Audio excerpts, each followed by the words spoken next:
I've been jealous of these things. I had to buy a couple of them. The gravity-fed pistol. Yes. Clownie Nerf. Hey guys, welcome back to an episode of Clownie Nerf, and I got something I've been waiting to get my hands on for a long time. And I got 3 of them because they were on sale, and I'm probably going to end up buying 2 more.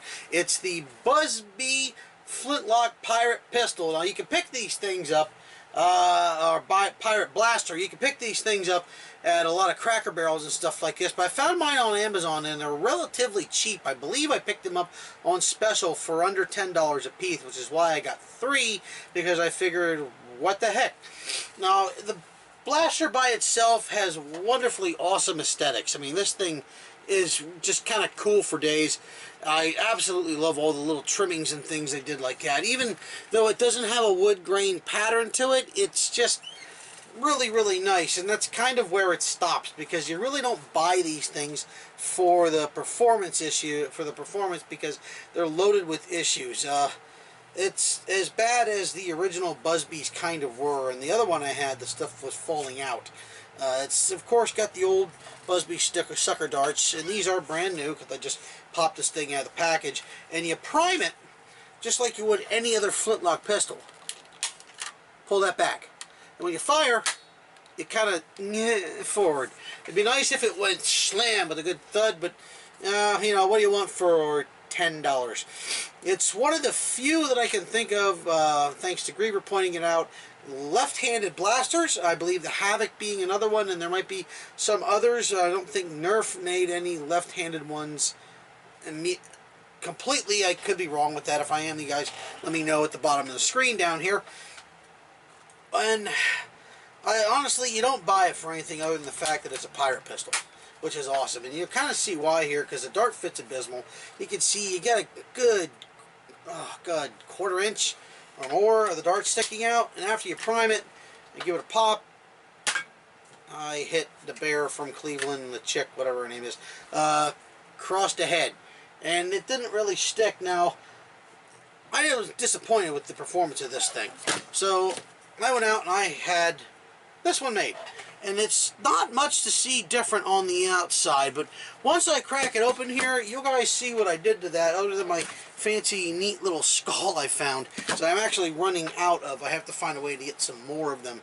Hopefully they'll come back around Christmas time, and well, my Christmas, Halloween. I'll get that thing opened, and then you guys can see the comparison of the internals, because I got a shot of the internals of the first one, and then we'll just go over my modifications of the internals, and I'll add that either now or at the end of the video. So stay tuned, guys. We're going inside. God, it's a stupid segue. Okay, and here we have a picture of the internals. First thing is all the screws, and there was not very many, are all the same size. Secondly, the little orange tip that's on this thing is solvent welded into place.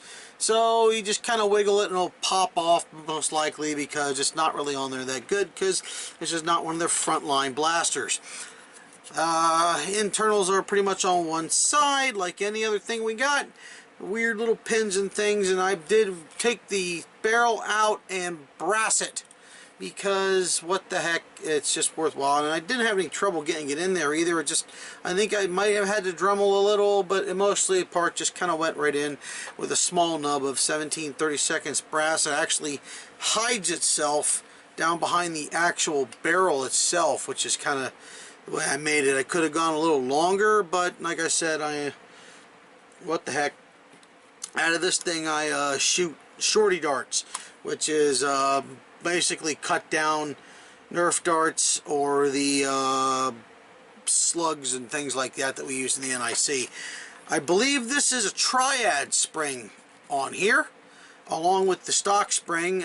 These mechanisms, unfortunately, by Mr. Ant, don't hold up for a very long time. They're kind of poopy, and you can kind of see already I'm getting some wear up on the catch mechanism and stuff in a kind of a bad spot.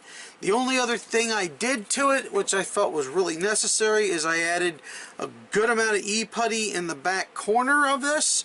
I'm going to add a little bit more and see if I can put some in spots to reinforce some of these mechanisms, but this was to stop it from creaking, because with the stock one, there's a lot of action back here when you squeeze down on this thing, and I was, you know, that made me nuts, and this shores it up a little bit so you get to take it away. Just when you're doing this, be careful you don't lose your little decorative ramrod that serves no function whatsoever other than to be shiny. And other than that, there was a little bit of Teflon tape stuck under the seal, but not a whole lot, because it just didn't need a lot. And we gave her a big old grease, went over the edges, and it just literally sealed itself back up. Now, as I try to remember how this goes back in, which I believe it just goes in like this, more or less, because I think this thing is crooked. I'll figure it out sooner or later. And we'll go back to back to my final thoughts on this little blaster. And now, as you can see, it hits much harder. I'm still not completely happy with the ranges on this thing, but who really cares? I mean, I don't shoot full-length darts out of it anymore anyways. I did find, since I had a whole bunch of them, that the Accu-tip darts work pretty good, but it will now fire slugs and Steffens, and I predominantly just use cut-down darts, and you give it a nice little prime here, and then shoot. You can see they come out a lot better, a lot nicer coming flying out of here, and it's, you know, especially the whole cut-down dart thing, well, sacrifice one of my beloved Busbies. Now it goes all the way up to the end. It's a much more effective, although still quite less, blaster to use. So I do love it, though. I know.